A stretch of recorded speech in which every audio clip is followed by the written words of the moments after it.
qua bụi trần, hay vứt lại sau những năm tháng mệt nhoài.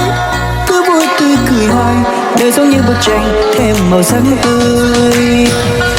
Đoạn đường khi phù lắm trong lời xa xưa vui bờ, tương lai đang chờ thì anh xin nguyện yêu em dù có thế nào.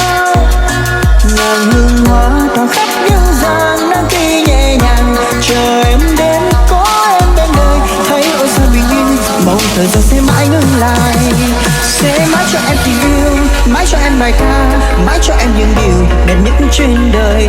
Ngàn vì sao sẽ minh chứng tình anh gửi em.